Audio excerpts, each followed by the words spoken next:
late, so we're just going to give a few more minutes for people to settle in. And then hopefully within the next 5 or 10 minutes at the most. We're not going to give too much time. Who's here, we'll start with, and whoever isn't here, well, they're lost. So yeah, from our side, we'll do a more formal introduction and everything else when we get started. But just in the meantime, settle in, relax. This is intended to be a very much an engaging conversation. It's not a presentation, it's not a coaching session, and it's not a lecture. So if anyone goes into beyond mode, be it us or anyone in the audience, just like stop them. Okay, no beyonds allowed today. No solutions allowed today. We're here to understand and unpack and just have healthy engagement. The one thing that I'm definitely hoping for is that you guys ask tough questions. Like, we're not here, well, let me choose my words carefully. We're not here to be polite, but we are here to be well-mannered. Okay, so ask the tough questions. If you disagree with something we're saying, tell us you disagree and tell us why you're disagreeing. The whole point of this process, or just this entire initiative, is so that we can create an opportunity to discuss the stuff that people are too afraid to discuss. And we want to discuss the things that people think is like beyond hope, especially. In fact, that's probably my preferred one, is where we start discussing things that people think there's no hope forward. So push us, push myself, push the panel members, and let's have a vibrant discussion about things, because the kind of topics that we're going to touch on is extremely important. It's the kind of stuff that we've been avoiding for so long. And when I say for so long, I don't mean we've been avoiding for a few years, I mean we've been avoiding for generations. Because everyone knows their place, right? And when you know your place and you don't challenge the status quo, automatically what happens? You become part of the problem. And when you're part of the problem, you literally lose your right to complain. So you're either going to be part of the solution, or you lose your right to complain, one of the two. But you can't complain and be part of the problem and not do anything about it, because then you're just a whiner, right? And no whining allowed today. No grandstanding, no soapboxing. All we're here to do is literally just have conversations. In this case, it's about gender wars. Yeah, it sounds like a bit of a dramatic title, but if we know about what's happening in some people's homes, we'll realize it's actually worse than war. It's not just war. Okay, so yeah, if we get a bit too loud, let us know. And just on that point, just because we're loud doesn't mean we're angry, it means we're passionate. There's a very distinct difference. And especially as men, we tend to express ourselves very vibrantly, and it's often misunderstood. So I'm happy to see that we've got a couple of men that joined us as well. Inshallah, it's going to improve in future. Because there's no point in having these conversations with just one side of the gender divide, right? Because, like I said in one of the highlight reels that we shared recently, is that it doesn't make sense for us to empower one gender and disempower the other. That's a pointless exercise. That all you end up with then is feminism. Okay, I'll stop. Any feminists here? No, don't answer it. Don't. Oh, okay. When I'm perceived as a feminist. Mike, please. Okay, we're going to have to train her, obviously.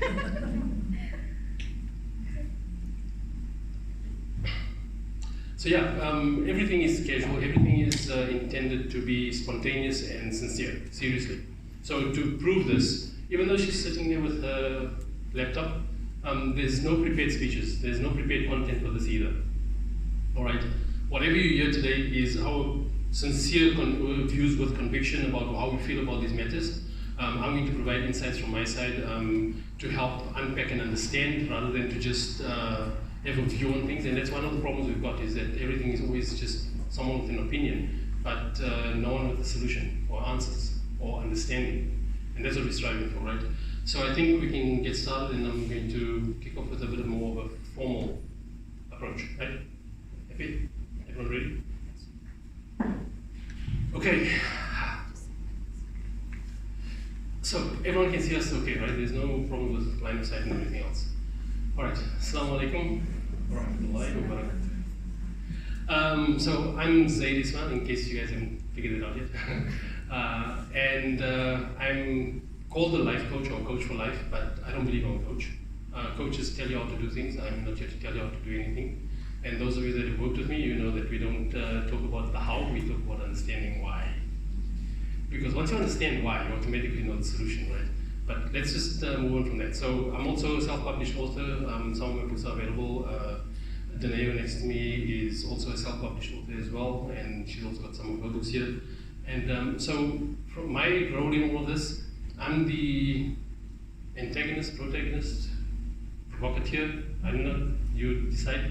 You guys can let us know what you think about it at the end of it.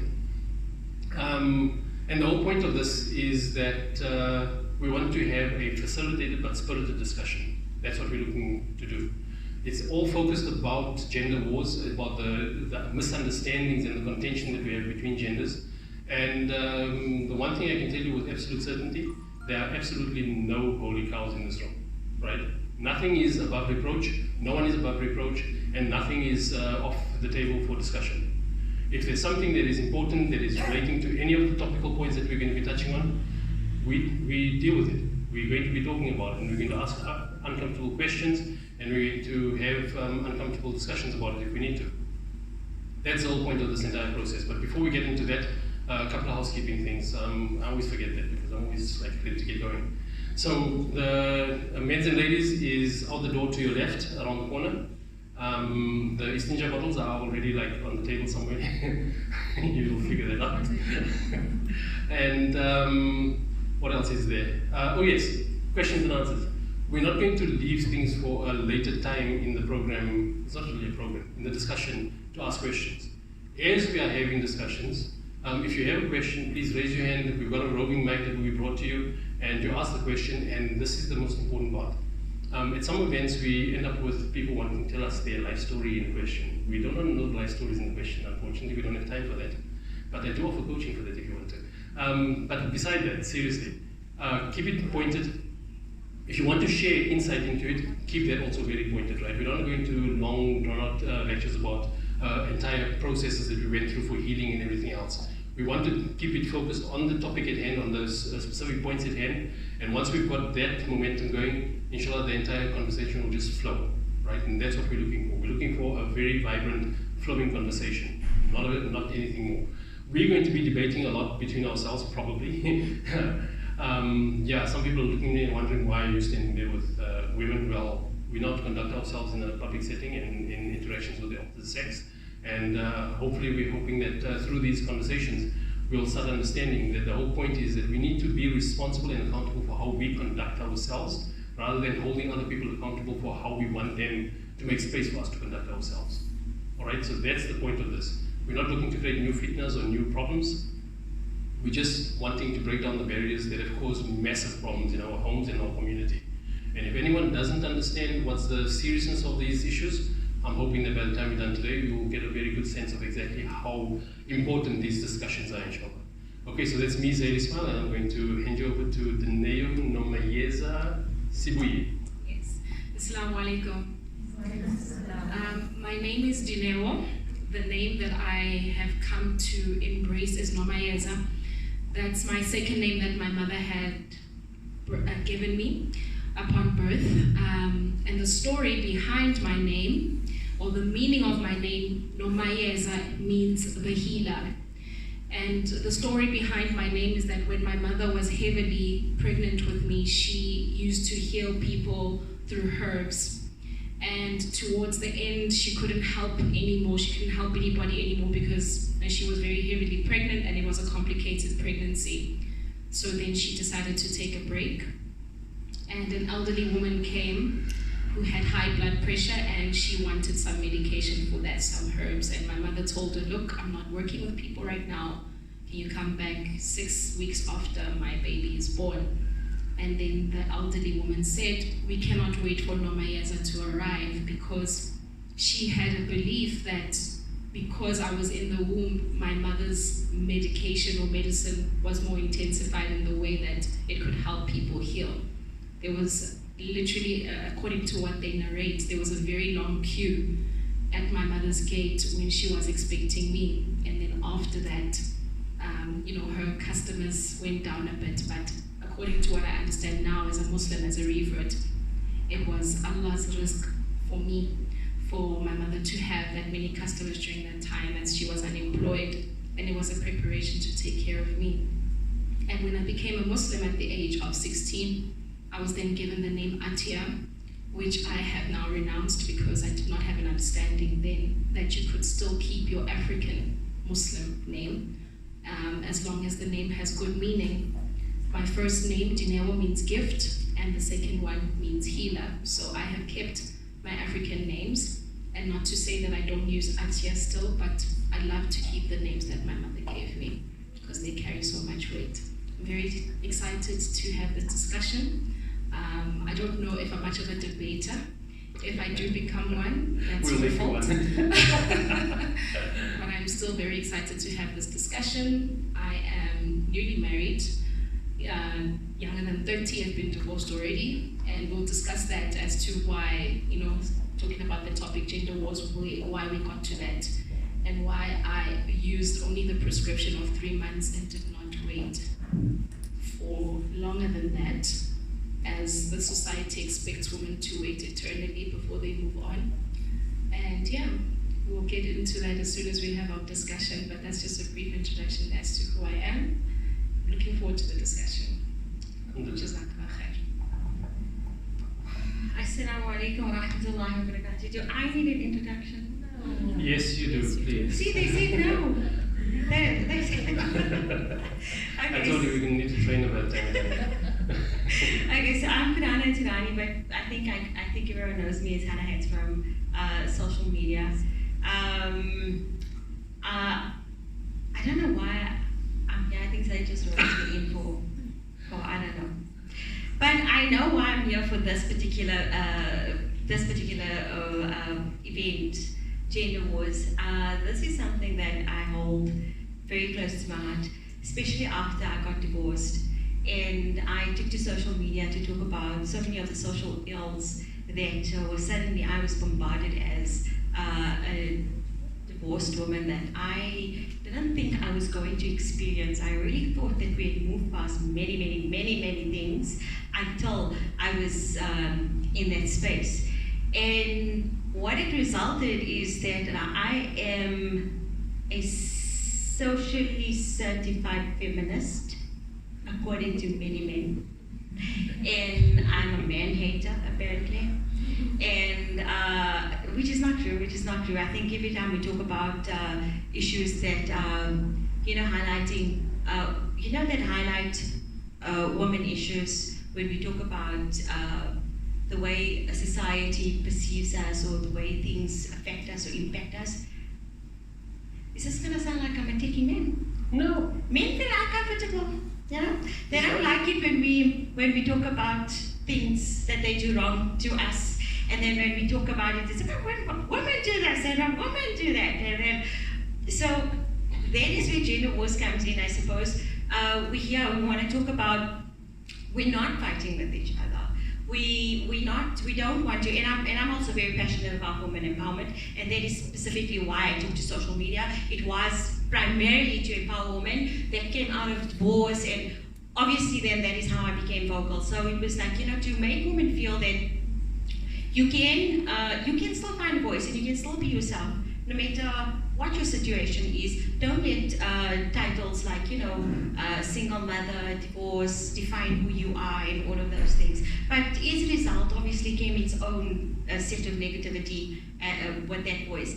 But nonetheless, I find like, with everything that I do with my work and stuff like that, there's this constant contention between men and women all the time. It's like, we're fighting with each other all the time. What is our role? What is our purpose? You're supposed to be doing this, but you're supposed to be doing that, but you're doing this wrong, and you're doing that wrong. And there's just, I have no idea why there's just so much of contention amongst each other, and you see it on social media. The minute we say something, you got a lot of men jumping down our throats. The minute a man says something, a lot of women jumping down his throat for what he's saying, and there's just no understanding for nothing. We're just waiting to attack each other.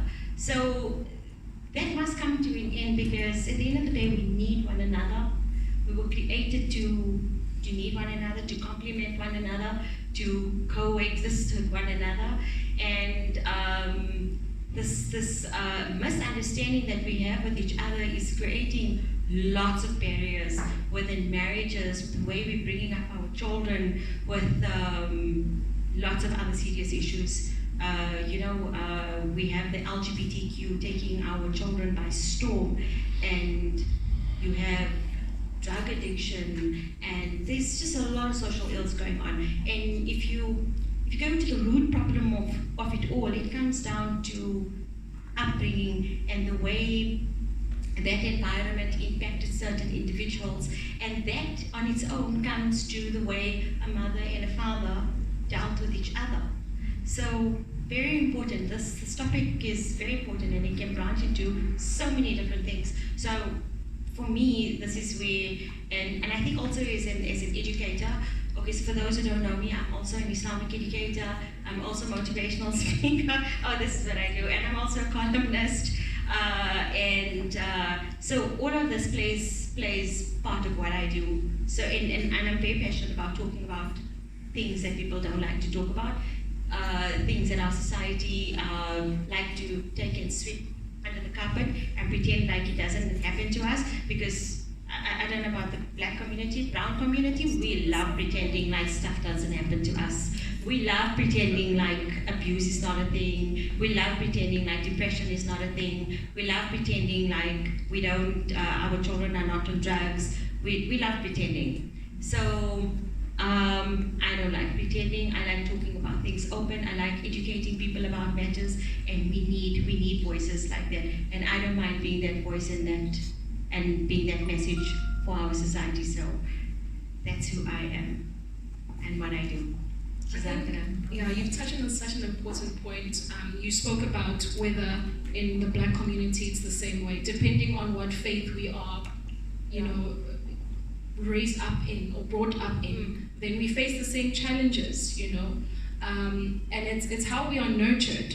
Yes. Unfortunately, if you're raised in a particular kind of society, now in the black community we have, and I don't know if it's the same for so-called brown communities and so-called black communities, but we are still riddled with dysfunctional families till date, where fathers are not present, where you have single mothers raising children and raising boys. And there's this whole discussion that yes, a woman can successfully raise a male child to be a good man, but where is he getting his influence from other males or men? Where is he getting, how is he being taught? Who's teaching the boy how to grow up to be a man? Yeah. Can I do it? At some point, I was a single mother raising a boy before I remarried, and this was my fear. Will I be able to successfully raise this boy child to be a man? And how am I going to give him that teaching? Is it going to be enough? Is he going to struggle later in life? So we do find these challenges, and we do find that we are pretending that they're not problematic. And then you have this label of a strong black woman, which I absolutely abhor. And the reason why I don't like that label is it's because it sort of enables this notion that women don't need men in their lives.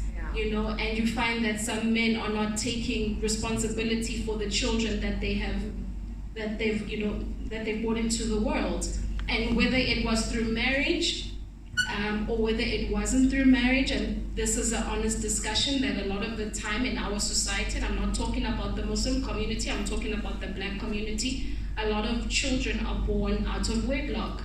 And then, you find that fathers are fleeing the scene, until such a time that, she remarries or he comes back or whatever the case may be. But it's so sad that it's still the exception and not the rule, that you have a family unit that's stable.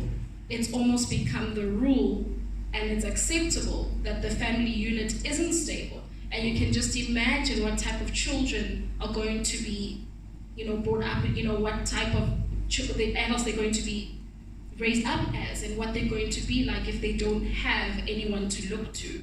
So that's what I want to talk about. That's a critical point you're raising, Yeah. because the one thing we need to remember is that, for starters, our children didn't raise themselves, right?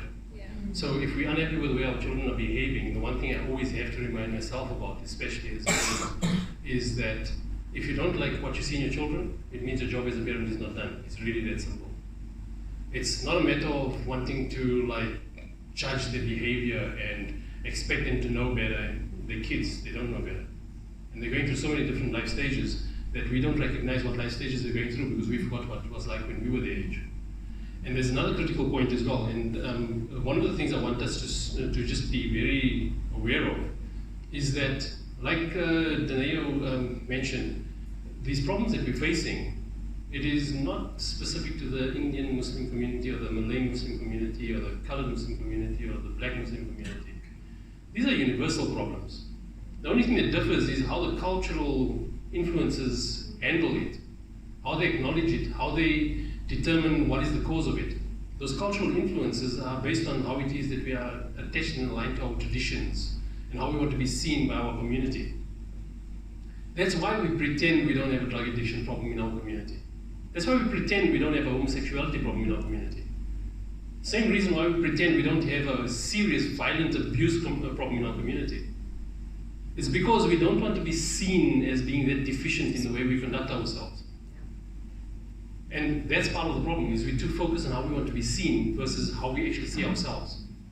And that's the problem that we need to focus on. But just coming back to the first point I made about the fact that our children didn't raise themselves, you're only going to recognize why it is that we're not doing better as parents if you recognize that you also didn't raise yourself and neither did your parents. And the reason why this is important is because one of the most critical things that we do is we lose sight of the human behind the role that we need played for us or that we are playing. So when was the last time you looked at your parents, for example, and saw the human struggling behind everything that you came to expect from them or everything that you experienced with them? If you don't connect with the human, forget it. You're going to be at war with them all the time, or you're going to be at odds, or you're not going to take the value of how it is that they were developed into that human that they are today. So we need to be careful about judgment. And that's the one thing that I'm going to probably keep throwing back into the discussion from time to time. Because judgment is the easy part. Seriously, everyone knows what's right and wrong. There's not a single person sitting in this room that doesn't know what it is that's the right thing to do versus the wrong thing to do.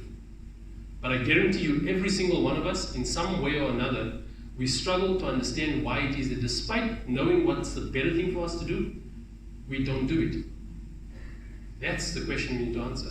Is why is it that us, our children, our parents, our siblings, our partners, whoever it is, why is it that despite us telling them a million times over what we need from them, they still don't do it? Now we're solving the right problem. And that's one thing that we need to get right. We need to solve the right problem, not the wrong problem. And the one thing that doesn't solve the right problem, 99.99% of the time, divorce. It solves all the wrong problems. That's why we have so many problems after divorce that gets even worse. So these are the discussions we need to start having more, because we're always talking about the stigma associated with divorce, women's place, women's roles, men's roles, who's not showing up, who's doing this, who's doing that. That's beside the point. That's obvious. The obvious stuff isn't gotten us anywhere. It's the stuff that's not so obvious. That's the stuff we need to start focusing on. Because then, you see, with judgment, and please, you guys need to interrupt me, otherwise I'll go on forever. But when it comes to judgment, what it does is it gives us a rule-based system on which to feel safe. So we look around and we think, right, wrong, who's right, we side with them, who's wrong, we don't want to be associated. Easy. What does it also do? It denies us, or rather gives us the convenience of not having to shop with compassion or empathy. Because judgment doesn't require empathy. It doesn't require compassion or understanding. It just requires knowing what the rule is. That's it. Look around our community of Muslims, regardless of the culture, regardless of the color, and tell me how much of harshness, inflexibility, rigidity, and just intolerance we've got. And then you take that associated with how much judgment we have growing up and how much judgment we have in how we communicate with each other, and you'll see why that we have no empathy and we have no compassion for each other. And that's why we can't fulfill that most basic of Iman requirements, which is a believer is one who wants for his brother what he wants for himself. We've limited that to material things. It's not about if I'm driving a nice car, I want my brother to drive a nice car. Or if I've got a nice house, I want him to have a nice house. That's good. But it's not what adds quality to life. What we should be focused on is, if I see my brother behaving badly, I want to know what is the duress he's experiencing that's causing him to behave badly rather than judging him for behaving badly. Now we're focusing on the right problem. But that's the difficult one, because you can't show up like that if you feel insecure about yourself. And that's why we need to understand who raised us, who are we raising, and who raised the people that raised us. Because then we can start understanding rather than judging who's right and who's wrong.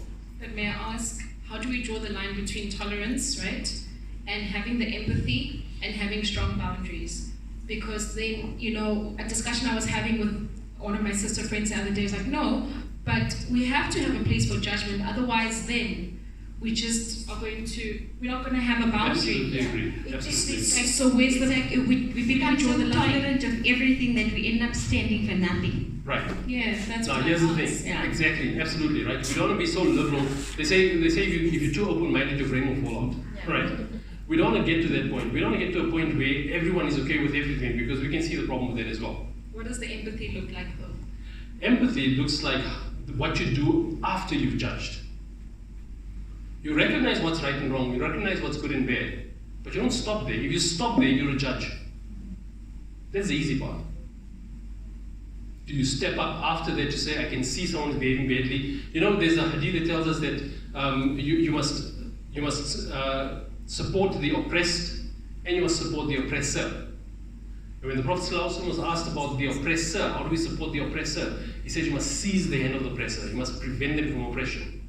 But there's a very important side to that we need to understand.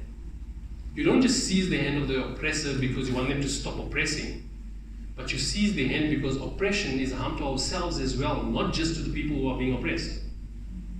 So take that with the previous hadith that I mentioned, about you must want for your brother what you want for yourself. When you see someone oppressing someone else, you must see what is the harm they're causing to themselves, not just to the people they're oppressing. And you must try to reach out to them beyond the judgment to get them to understand why it is and what they're doing. As much as they might feel justified in doing it, it's the wrong thing to do. Then we start to have important conversations. Then we start to support each other. Instead of judging each other and putting each other down and trying to see who's of a more superior standing or stature than the other person. That's the easy part. And that's the part that contaminates our space. It doesn't build us up. And the whole point of wanting for your brother what you want for yourself, it's because you want to build each other up.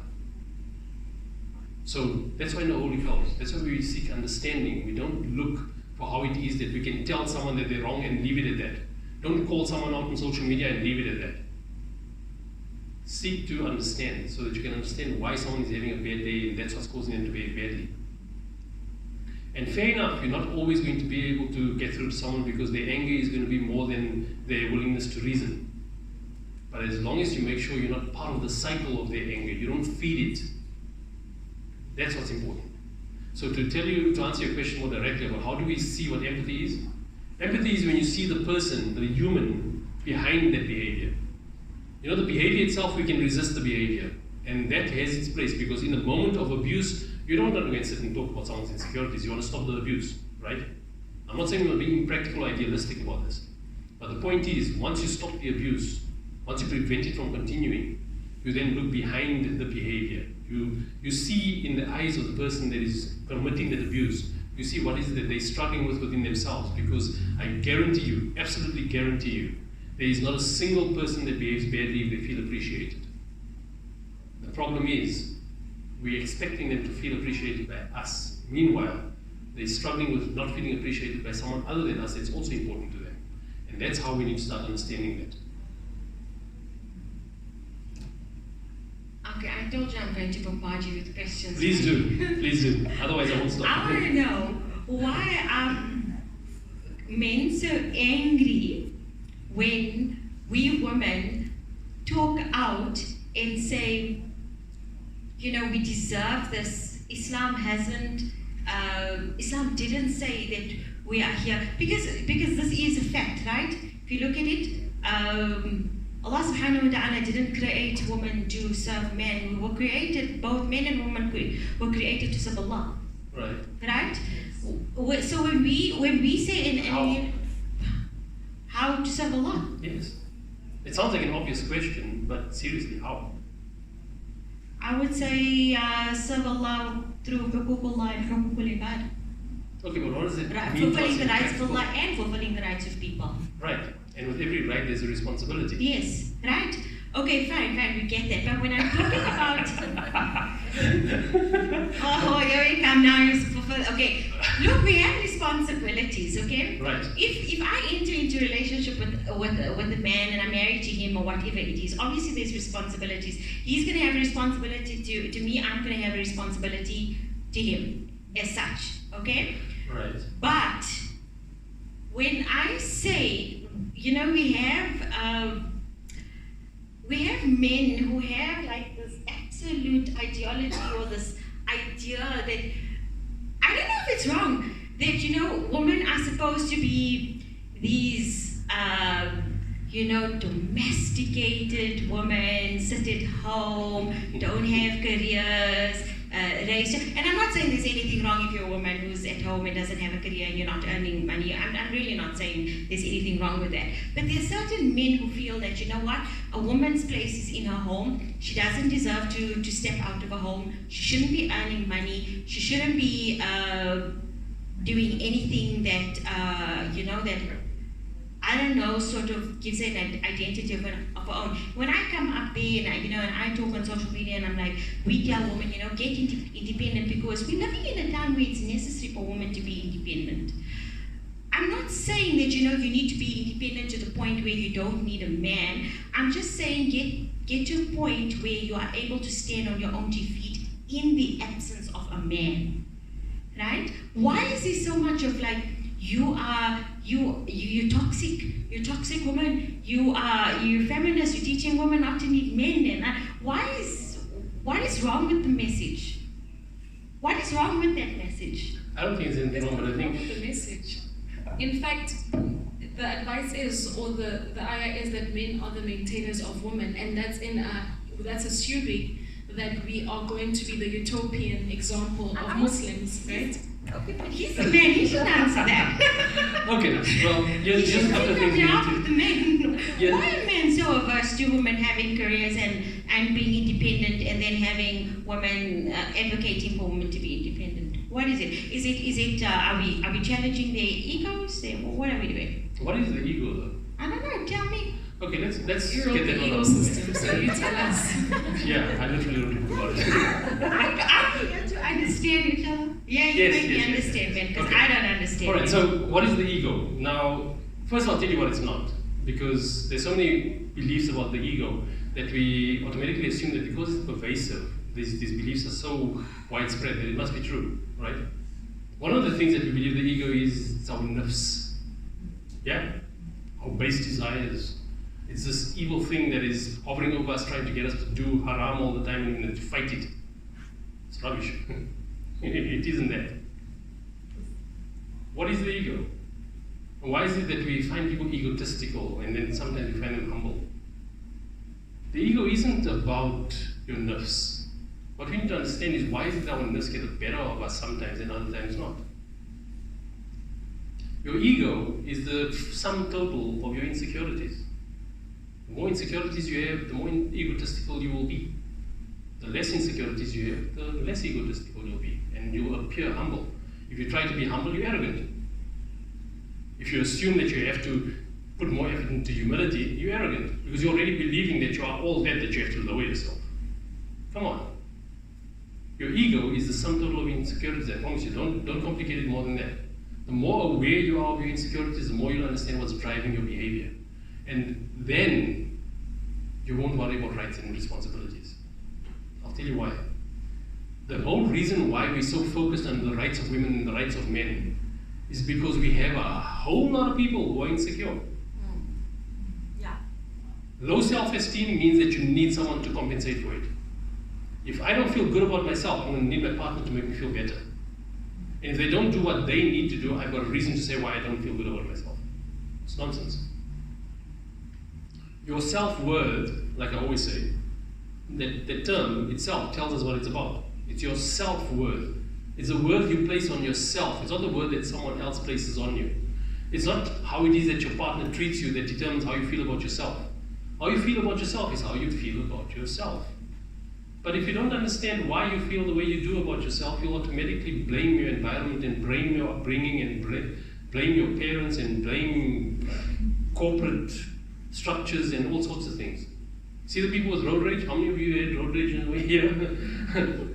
You got road rage? Your anger levels are up, right? Your anger levels are up so high that you actually don't determine who it is that you should direct it at anymore. Just any challenge feels like a worthwhile response. Anger is a defense mechanism. Look at the amount of anger we put in our community, in our homes. Look at the amount of anger we got with our kids. Kids raging. Take their phone away from them and suddenly it's like, wow, mini kiamat. Yeah. Why? Why? Low self-esteem. My daughter's laughing at me. She thinks I'm throwing shade at her. I'm not. I'm throwing shade at everyone. But seriously, our self-esteem is what drives us. Your best gift you can give your child is healthy self-esteem. But you can't give what you don't have. If you're not in a good space, don't expect to pass on something good to someone else. Yeah, I want to go back to the point I was making, that some of the perceptions come from the teaching, right? But Yes. the teaching is given and can be practiced in a utopian society. Now we have to understand we're not living in times now, we have to admit we're not living in times where it's necessarily safe. It can be, not necessarily safe or wise for a woman to go without her own provision. Yes. Because we speak about these situations and we know that they are real, where a woman does whatever you've just spoken about now. She's domesticated, she stays at home, she raises the kids, and then divorce happens. It does. Then what happens to this woman? Yes. Sometimes she cannot even leave, and I'm not saying divorce is the solution and it shouldn't be the go-to option, right? But there are certain situations where it's absolutely necessary for that marriage to dissolve. But then she stays because she has nothing to fall back on. So that's why we get to a point where, yes, men are the maintainers of women, and we have been given that right to be maintained by our husbands. However, in the society that we're living in now, and we know how it is, if you don't have anything in your pocket or a secret bank account, you have nothing to fall back on. And then what? So we need to have, even if it's not a career, because we're not all career driven, and it shouldn't be the case that we're all steering towards that direction. But you should have some kind of a way in order to sustain yourself should your marriage dissolve. Yes. And what about your children should your marriage dissolve? Because But it's a double-edged sword. sometimes, yes, it is.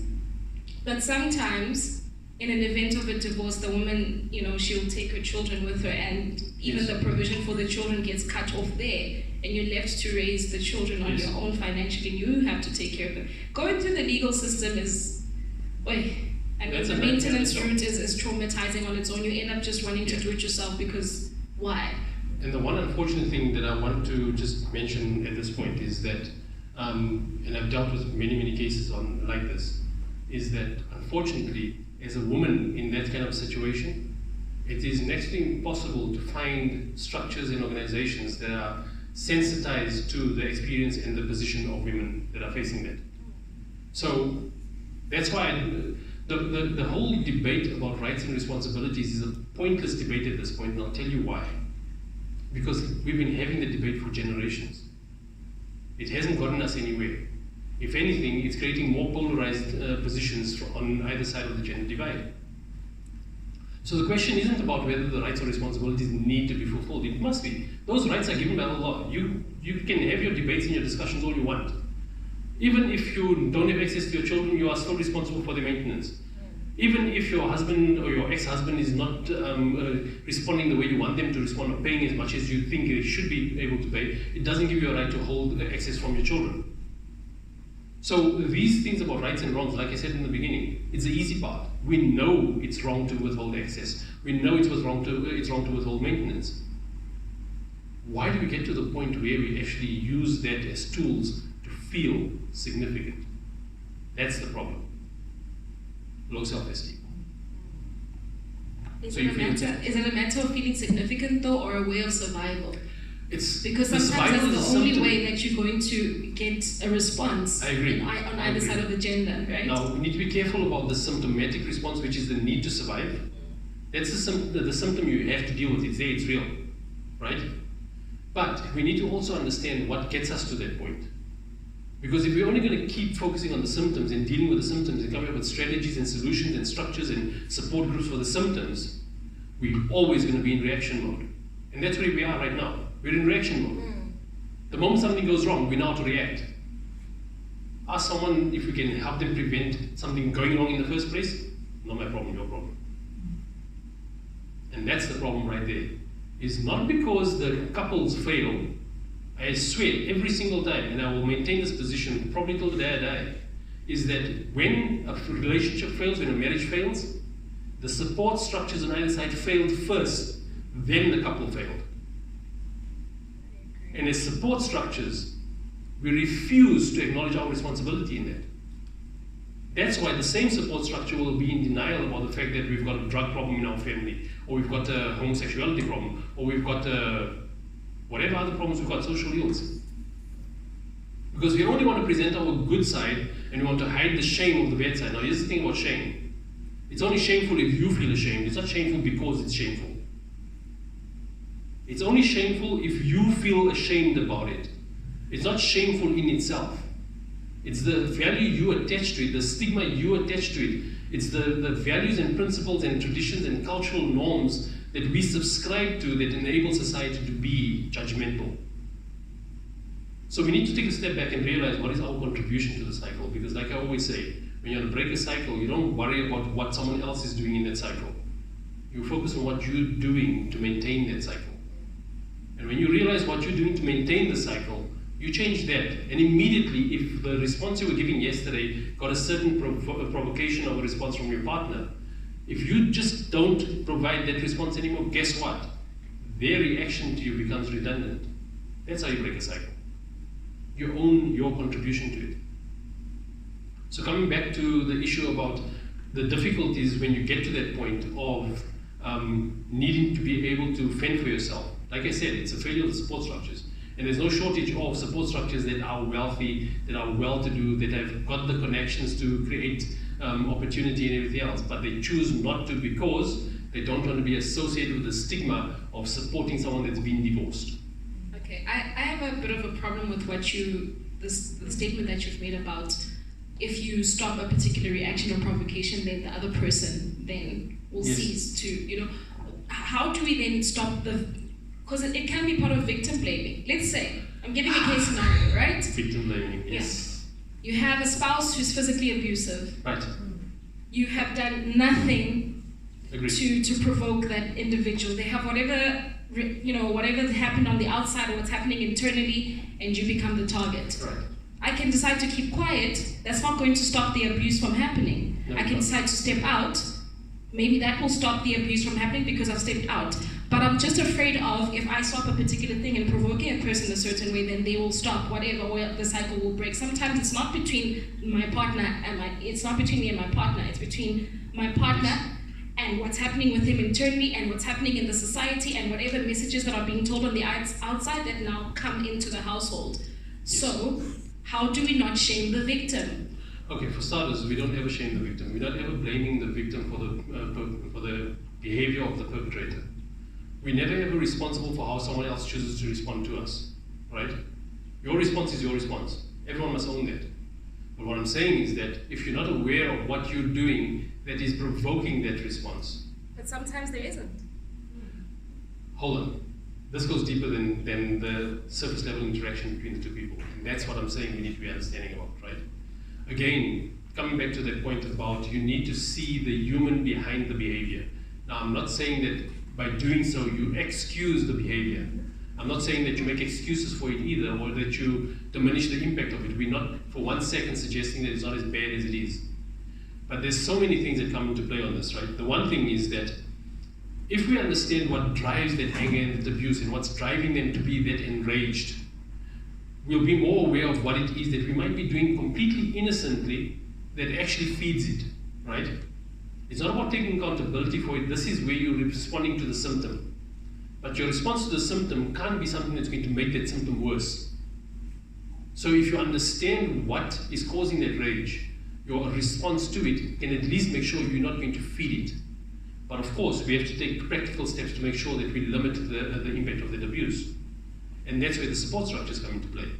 But we can't coach people in the room. We can't advise people who are not willing to engage. And when the support structures were bad in the first place, I can almost assure you that that's more often than not why you end up with a relationship that is also bad. Is because either one or both come from a support structure that in itself is dysfunctional. What is the support structures you're talking about? Okay, so Martha, the question is what is the support structures that I'm referring to? The support structures I'm referring to is your immediate family, for starters, and then your extended family. It's the people who you have in your personal circles that are supposed to be there to build you up, but are only there when things are comfortable. When there's a family gathering, everyone knows each other. When there's a maid or a wedding, everyone knows each other. When someone's sick in the hospital, everyone knows each other. But you show me how many people these days play an active role, and I'm saying specifically an active role in each other's lives, not just knowing each other and keeping in touch. When you don't play an active role in people's lives, you automatically diminish their sense of significance to the structure they're supposed to be a part of. Now that's where it starts. If you don't feel like you're a significant part of a structure, you know, it's that old saying, it's an African proverb, and I hope I quote it correctly, it's about the child who doesn't feel accepted or embraced by the village will burn it down to feel its warmth. That's exactly what it is.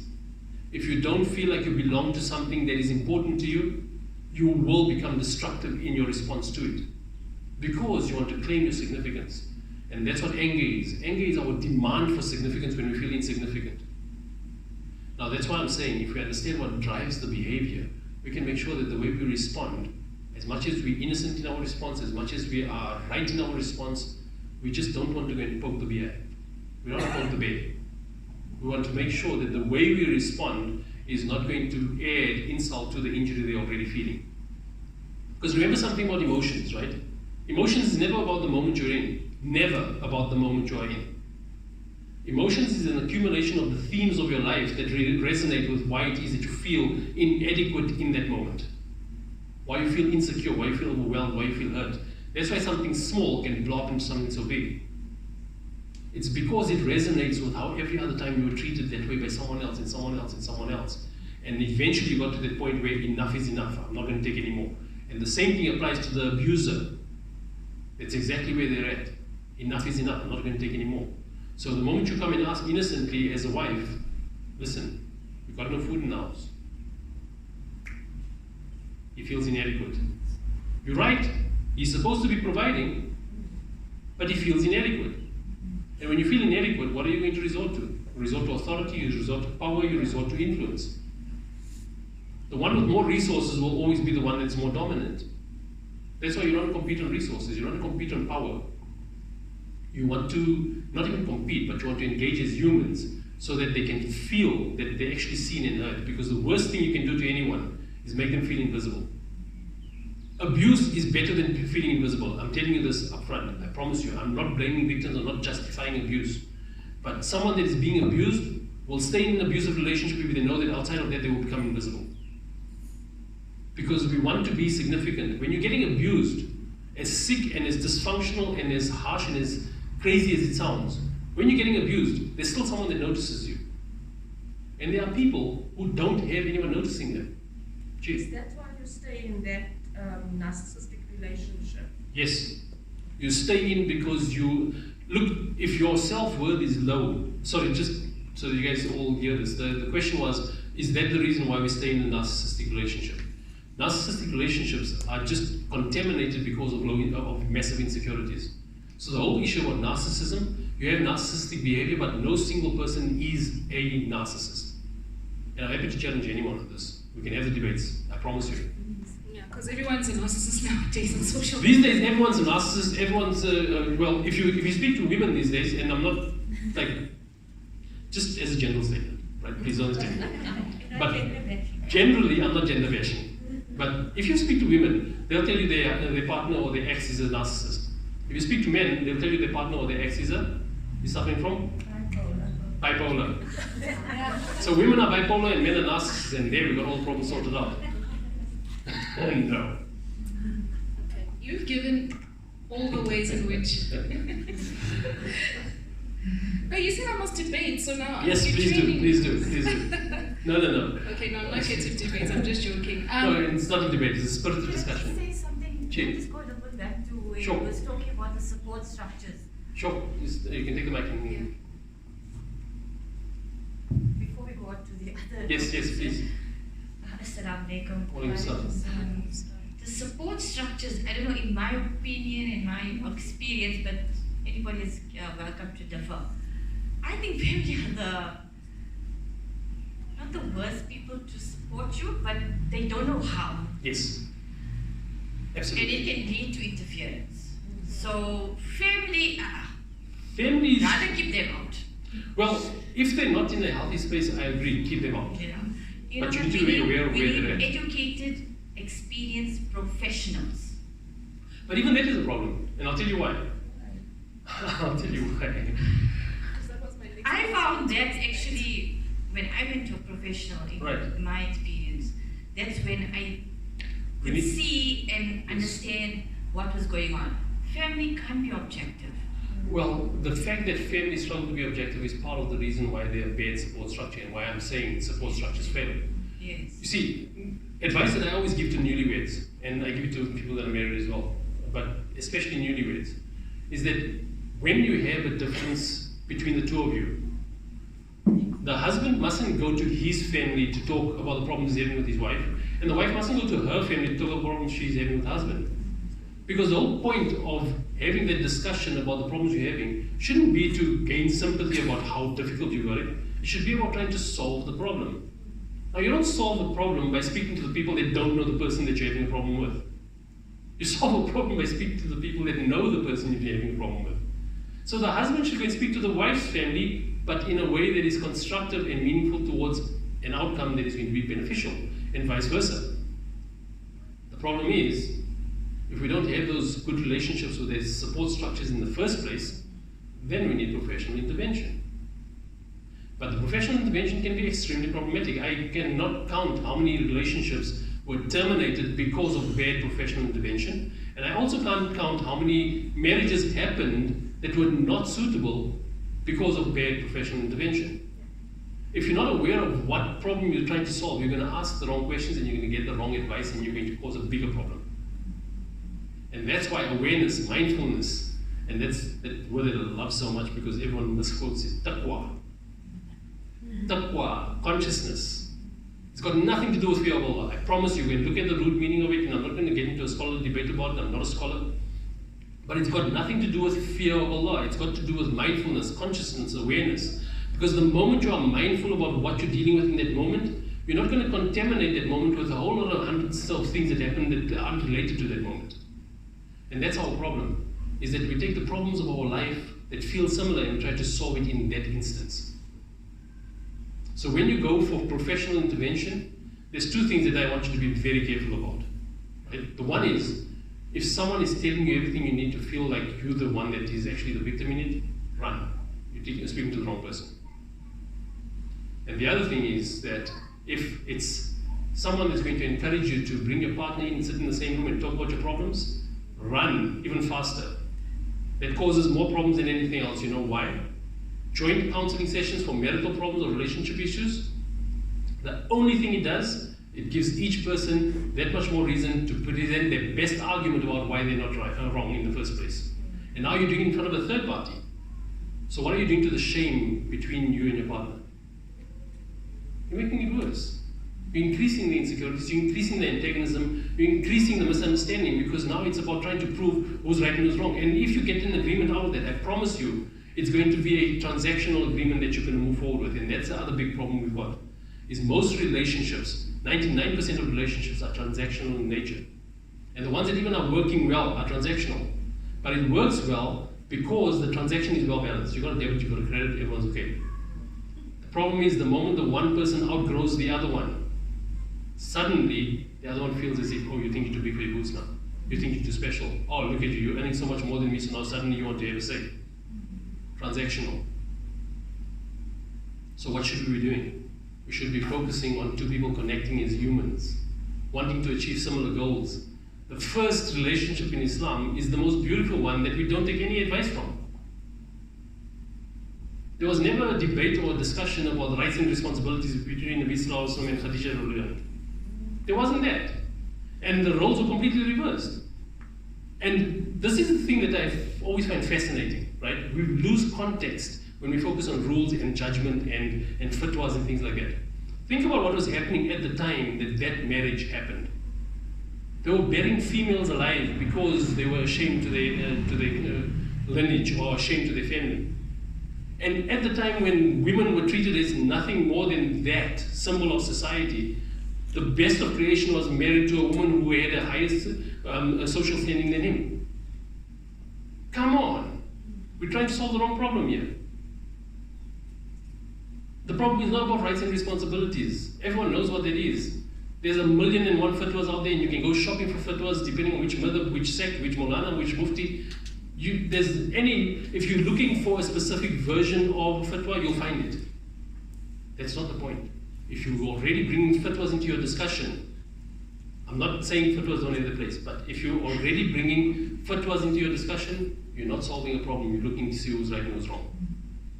So safe to say, there's enough unhealed people walking around perpetuating themselves onto each other, trying to feel relevant. The problem is basically, I think that is what's going on with society, which is why we can't get along. We can't get along because we just have a whole bunch of unhealed issues or generational issues that we've carried. I want to rephrase that. I agree with you, but I want to rephrase that because this whole issue of healing it's becoming the new toxic. How? Because if you feel you need to heal, then you're already judging yourself. Right? Can I drop a pen? So, okay, we need to learn. Let me finish. Sorry, I can't help myself. Seriously, if you're going to keep telling yourself, I need to heal, it's like, I'm asking all of you now to not think of a pink elephant. What do you guys think of? So what are you going to think of when you need to heal? You focus on healing. What are you thinking of? Everything that's wrong with you, everything that you experienced, everything that you're still weighed down about. Simple kind of imagery that might explain this point. Imagine you've got two pot plants, right? One has got weeds in it, the other one has got flowers in it. The weeds are the stuff you don't want. But you're so focused on the fact you've got weeds in there, you actually neglect the flower. That's what we do. Yes, things happen that were really bad, it still troubles us. Understanding why it still troubles us is important. Not telling yourself, I need to heal. And if I'm in a relationship with someone, they must be sensitive to the fact that I need to heal because they know what I've been through. Come on. We need to be accountable for our own sense of self, but you can't do that if you're not aware of it. And you can't do it if you're holding your partner responsible for it. That's why it's self-esteem, self-worth, self-loathing. Self-awareness. Self-awareness. And when it comes to self-awareness and mindfulness and the taqwa thing, that I want to come back to that one because it's an important one. When we talk of mindfulness, everyone tells you about understanding what's going on around you. Pay attention, read the audience, know your audience, read the room, all of these things. So when your husband comes home, you must understand what frame of mind he's in before you ask him about whether he's got money for the end of the month or pay the bills or if he managed to get you the thing from the shop. It's not about that. That's not mindfulness. Mindfulness is more important to know why you feel the way you do when you enter that moment where you need to be aware of what's happening around you. Emotional mindfulness is almost never spoken of.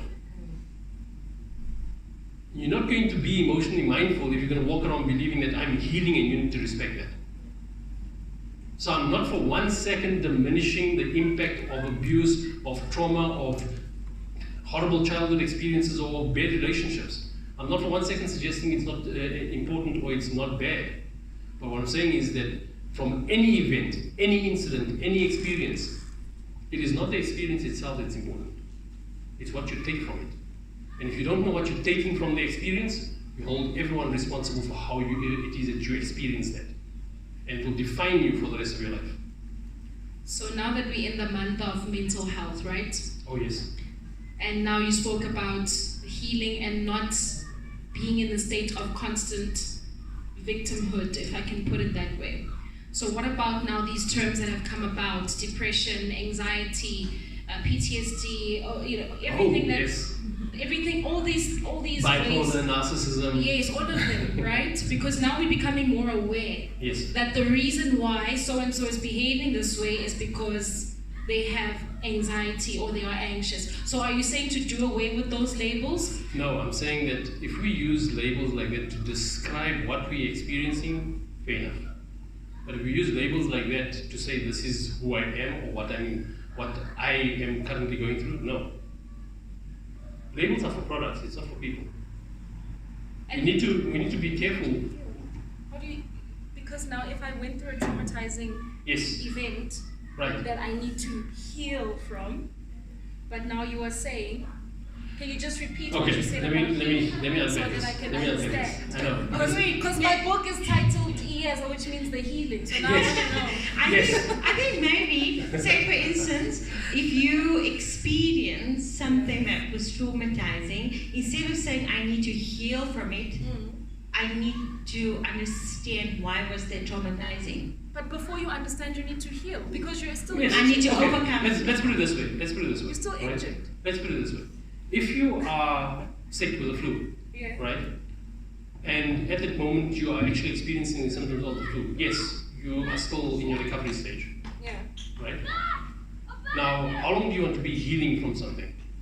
From an experience? Well, I'll give you an analogy. Sorry, I'll give you an analogy, right? Is this on now?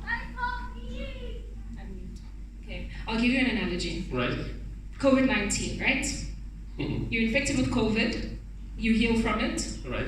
You still don't have a sense of taste and smell for a year. Right. Have you completely healed from the virus? The question you should be asking is, are you still suffering from COVID? But I've lost my taste. I've lost my sense of taste and smell. So there is an impact, and this is particularly important. And it's a very good example. It's a very good example. Yeah. There's an impact that it had on us, right? If we understand and we acknowledge what the impact is, we won't go blame our wives for cooking bad food, because we know our sense of taste and smell has been affected. Now, if you're not aware of the fact that your sense of taste and smell is affected because you were suffering from COVID or you were affected by it at some point, if you're not aware of that being the impact of it, you're going to blame your wife's food, or you're going to blame your husband's cooking, or whatever it is. Right? But I've used it as an analogy of healing. Right. So, about the healing, I'm saying don't weigh it as a label. Don't weigh it as this sign of oppression, or this thing that says that, hey, you need to be sensitive around me because I'm healing. Don't make other people responsible for your healing. No, you're not making other people responsible. You're just aware that you need. Yes. So that's what I'm saying. Why do we need healing? It's because of what we're still holding on to or taking from what already happened. Okay. Right? So healing is not about, well, because it happened, it's still fresh, you need to give me time. Time doesn't heal. It's rubbish. Time doesn't heal all wounds. All it does is it makes you forget it until the next time something happens that reminds you of it. I think you need to, he's trying to say you need to process it, not heal it. Not yes, so process that's what you've been through. Let me and move forward. Okay, let me step back and just talk about labels and the problem with labels and the problem with, especially in the mental health space, right? Because labels have become the way it is that we see someone. And by extension, it becomes how we see ourselves. So show me how many people say, I'm suffering from depression. I'm suffering from anxiety. If you're suffering from depression, you're saying it's happening to you. You're not saying it's yours. You're not owning it. It's more accurate to say that because of the circumstances I'm in or the experiences I've had, I am depressed. I have a legitimate, genuine human experience that gives me a reason to feel depressed about my life at this point in time. That is honoring the human experience. Saying you're suffering from depression diminishes the experience and says that there's something happening to you, so you need pills. Or you need people to tiptoe around you and try to make you happy. Or choose happiness. Positive thinking. Whisper to the universe. Affirmations. Affirmations. Stand in front of the mirror and tell yourself, I am enough. The moment you're doing things like that, you're already trying to convince yourself about something that you already believe is not true. I am enough. Who needs to tell themselves that if they already feel significant? If you feel like you are enough, you have no reason to tell yourself you're enough. If you feel like you're not enough, and you're telling yourself I am enough, you're lying to yourself and you're not solving the problem of why you don't feel enough in the first place. We need to change how it is that we relate to ourselves, and that's only how we're going to relate to others differently. And yes, healing is a process that we need to go through. But you don't wait as this badge of honor to say, I've been through trauma, and I've got PTSD, and I've got depression, I've got anxiety, so I'm healing, so just be careful how you deal with me. No. You turn yourself into a bigger victim. But sometimes you say that because somebody else is going through the same thing, and right. You might find that it's relatable, because the saying shared trauma is halved trauma. I'm just giving a say. So that's why sometimes you come out with that particular. But by that token, 2 victims are a bigger victim than 1 victim. No. Yes, because seriously. you're providing solutions. I've gone through this. Are you providing solutions, or are you providing comfort for the state you're in? Is comfort not a viable thing to use? It's not about whether it's viable or not. We're not judging whether it's right or wrong. Okay. What are we achieving when we comfort each other in a moment like that? Yes, comfort has its place. But it's going to help you to move on from it. It's going to help you to process it in a different way. It's just going to make you feel reassured about the fact that you're not alone. And what happens then? All the victims branded together, and guess what? One big pity party. A big pity party, and on top of the pity party, what have you got? You've got this massive uprising of oppression coming out of it. Because now we're going to get our own back. Victims are the biggest oppressors that you've ever found. Yeah. Every single person that is oppressing someone was once a victim.